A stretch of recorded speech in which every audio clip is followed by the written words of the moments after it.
Who was Bodhidharma?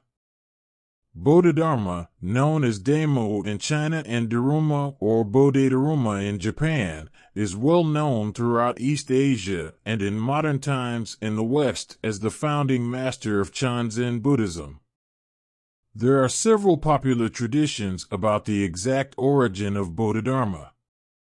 According to one, Bodhidharma was born as a Tamil prince in a South Indian state.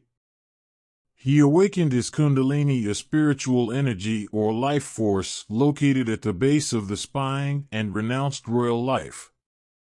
Bodhidharma was known as a Buddhist monk adept in martial arts and a holder of esoteric knowledge on healing and medicinal herbs, and so on. The Tibetan version similarly characterizes him as a dark-skinned Siddha, a realized person, from South India. Why did Bodhidharma go to China? Bodhidharma was instructed by his guru, a woman named Prajnatara, to visit China and spread the message of Buddha. A brief introduction to Prajnatara.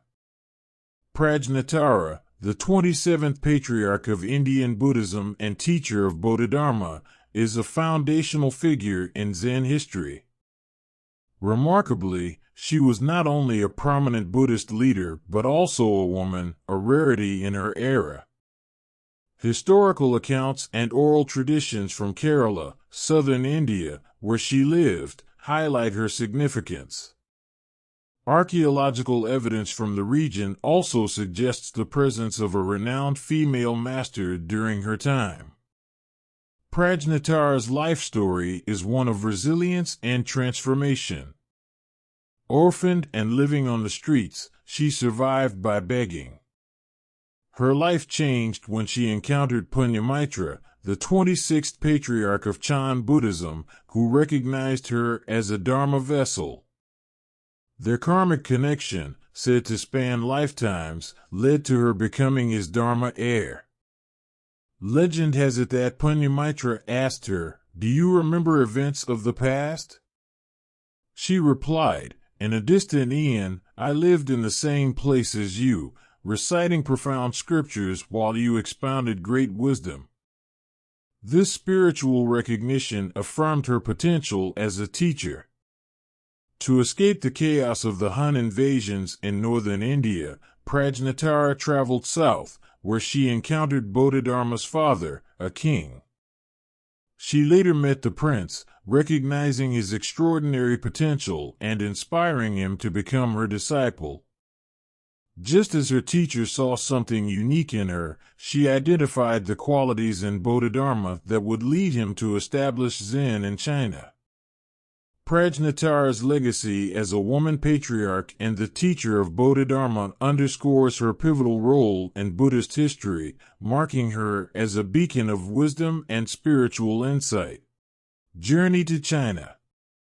It is said that after leaving the imperial palace, Bodhidharma crossed the Yangtze River on a piece of straw and went to a cave close to the Shaolin Monastery in the province of Wei. Here he sat for 9 years, sitting so ardently in unmoving meditation that his legs rotted away. Another story goes that when he fell asleep during zazen sitting meditation, he cut off his eyelashes, and where they fell the tea bush sprang up. Hence why tea is served to the monks during the long sitting periods to keep them awake. Bodhidharma is regarded as the first in the line of teachers of Chinese Zen. In Chinese, the term Zen master also means dhyana master. Bodhidharma was also the first Indian Buddhist monk who presided as an abbot of Shaolin Temple after construction was finished in 496. A few years later, Bodhidharma arrived at Shaolin Temple, where he undertook his famous 9-year cave meditation. The enigmatic Bodhidharma. Often, people are perplexed about how Buddhism, martial arts, meditation, and medical knowledge came together in Bodhidharma.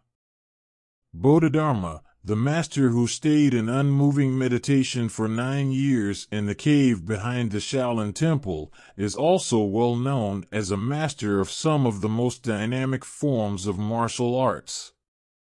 At the surface, martial arts may even sound contradictory to the path of peace that Buddhism stands for. However, martial arts as practiced by Buddhism have nothing to do with attacking or violence, but are finer methods of inner cultivation. The synergy between Buddhism and Taoism in China led to the evolution of one of the finest and effective ways to cultivate a healthy body for a healthy mind. How Bodhidharma used martial arts skills for teaching focused meditation.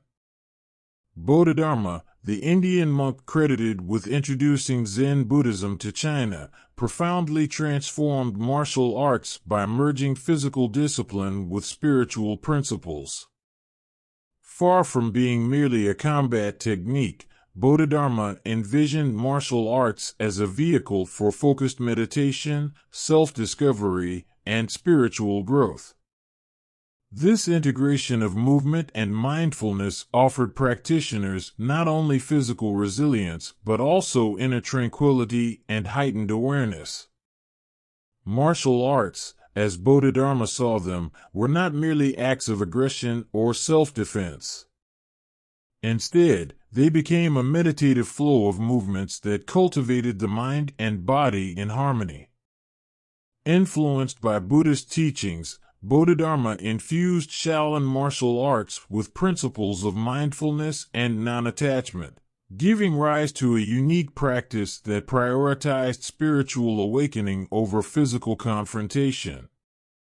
By teaching Shaolin monks how to integrate martial arts into their meditation, he transformed these forms into a dynamic yet peaceful tool for self-mastery.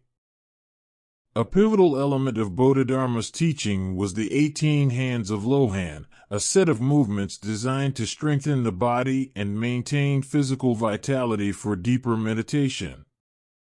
These movements, rooted in the slow, deliberate practices of Qigong, emphasized precision, mindfulness, and inner stillness. Each motion became an external reflection of inner awareness, allowing practitioners to transcend the duality of motion and stillness. This philosophy is vividly illustrated in the paintings within the Shaolin Temple, which depict a dark-skinned Indian monk training Chinese counterparts. These artworks symbolize the exchange of spiritual and physical knowledge, marking the beginning of a profound cultural synthesis that gave rise to Shaolin Kung Fu. Central to Bodhidharma's martial arts is the idea that every movement should emerge from a state of inner stillness and ease, never from fear or agitation. This principle applies both in training and in real-life challenges. A practitioner maintains a state of vibrant vigilance, responding with clarity and calmness rather than impulsiveness or aggression. This approach aligns closely with the Buddhist concept of transcending dualities, particularly motion and stillness, as a path to enlightenment. Bodhidharma's teachings also align with the Buddha's four foundations of mindfulness: mindfulness of the body, feelings, thoughts, and phenomena. Practicing martial arts became a way to cultivate this mindfulness, as practitioners were taught to remain present, attentive, and free from attachment or aversion. This holistic attention enabled them to excel in both martial and meditative practices, achieving mastery over their physical movements and mental states alike. By integrating Buddhist principles into martial arts, Bodhidharma elevated these practices into a spiritual discipline. Shaolin Kung Fu became a method for cultivating not just strength and agility, but also peace of mind and self-awareness. This synthesis of body and spirit remains a testament to Bodhidharma's enduring influence on the martial arts world, proving that physical movement can be a profound gateway to spiritual awakening. Through Bodhidharma's innovations, martial arts transcended their traditional boundaries and evolved into a practice that unites body, mind, and spirit, providing a path to physical health, mental clarity, and spiritual awakening. This transformation illustrates how martial arts, when approached with mindfulness and intention, can become a profound dance of awakening, a journey toward inner peace and enlightenment. Bodhidharma's death. Bodhidharma's last days were spent in China. Upon his death, Bodhidharma's remains were interred in a burial chamber at the Empty Form Temple on Bear Ear Mountain. A legend says that soon thereafter a Chinese man named Song Yun, who was returning from India, passed Bodhidharma on the road, walking in the other direction. He noted that Bodhidharma was wearing only one sandal. Upon hearing this report, the emperor ordered Bodhidharma's crypt to be opened. His remains were not there. There was nothing to be found but a single sandal. That explains the last line of a verse discovered on a stone stele dated 538, unearthed at the temple, which is also engraved with a likeness of Bodhidharma. Sailing the sea. He came from the west with intention. In Jinling his words not comprehended. He practiced viewing a wall at Shaolin, and left one sandal at Bear Ear Mountain. Thanks for your patience in watching the video. I hope you like it. Please subscribe to my channel.